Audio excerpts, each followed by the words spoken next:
here with one of my favorite bears. It's Mr. Chocolate. Hey, Mr. Chocolate. I had two questions to answer. Who is Timothy Treadwell? Animals rule. Timothy conquered. And why was he doing what he was doing? Come here and try to do what I do. You will die. You will die here. I really didn't want to write a book about a dead man. Michael Lipinski lives in Superior and is the author of 13 wildlife books. His most recent work is entitled Death in the Grizzly Maze, the Timothy Treadwell story. You want to like him. He's very very coy and shy and gregarious and outgoing and everything you like in a person, a real ladies' man. Yeah, he has a magnetic personality. Timothy Treadwell grew up in Southern California but got hooked on drugs as a teenager and says he overdosed. It's an honor to be in this field, in this place. On a whim, he drove his motorcycle some 4,000 miles north and ended up in Katmai National Park on the Alaskan Peninsula, a city boy camping with grizzlies. I believe that he really felt that he had integrated himself into the bear society, and that his life as a human was so bad, he had such a low opinion of himself, that he wished he was a bear. So now I am going to pretend to be a bear and try to dig one of these razorback clams. For 13 summers, Treadwell not only videotaped himself in the remote Alaskan wilderness, You okay? You are beautiful. You know that? but got closer and closer and closer to grizzly bears. Hi, Squiggle. Hi, Squiggle. Wow. There is no doubt that the bear, within a second, has the power to terminate any human. With a flick of its paw, can decapitate. But it is mostly a very shy animal, and it is not the killer that it has been purported to be. I talk sweetly to them. Sometimes I sing songs to them. I love you. I love you. When you sing to an animal, you bring out the nice in you. You bring out the calm. You become gentle. Animals can pick up on that gentleness. He was trying to say that you could be friends with them and become part of a family unit by showing them love, telling you love them, which is foolishness. Many times he foretold of his own death. I will die for these animals. He once said he would be honored to end up as a bear dropping. I will die for these animals. I will die for these animals. It's almost like he had a death wish.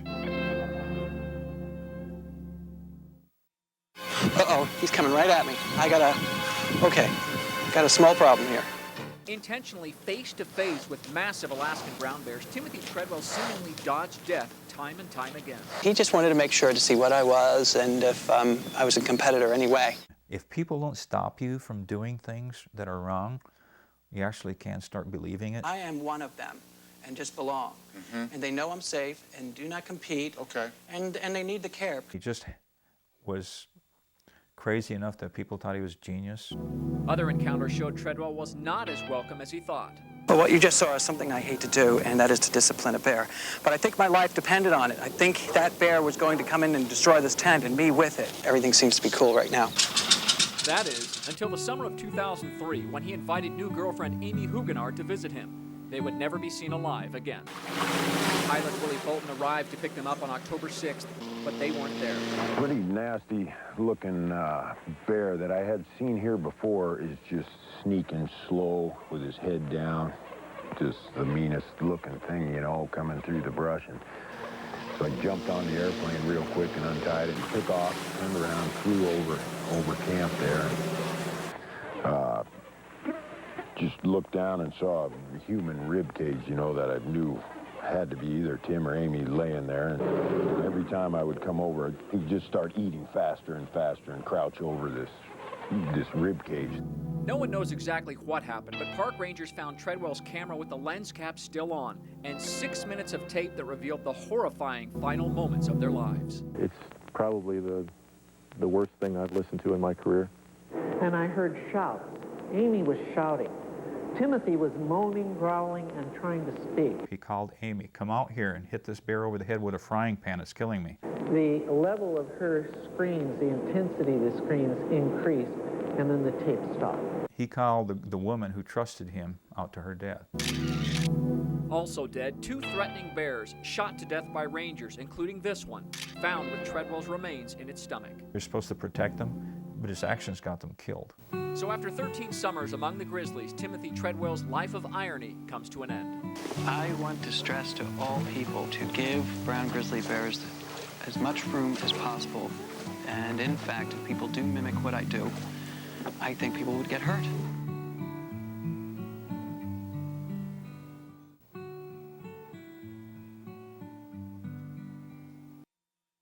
He says grizzlies are really gentle giants, and to prove it, he lives with them. He also talks and sings and crawls with them. Part Dr. Dolittle, part Grizzly Adams. Stone Phillips is a great reporter, but yet he never called anyone and say, hey, is this right? People also thought that Timothy Treadwell was part Indiana Jones, part Dr. Dolittle. They just showed whatever Timothy said was right, because he was connected with Hollywood. It's a beautiful thing what you do, by the way, and I admire you for it, and I wish you great success. And that whole show was a fabrication.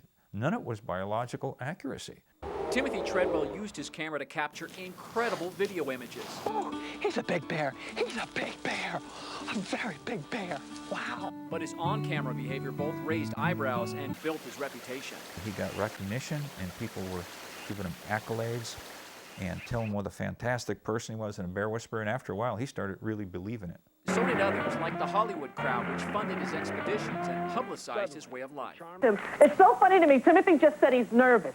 You live with grizzly bears. Yes. And you're nervous of my little talk show. Yes, I'm afraid of everybody. Oh, but give him a warm round of applause. You don't be As Treadwell's fame grew, so too did his bizarre behavior. Time for me to go in my gorilla-style camouflage outfit. What I found out a bit about Timothy Treadwell from many, many sources, he was bipolar. It's a neurological disorder, which means you're way high, way low, manic, depressive, manic, depressive. I love you.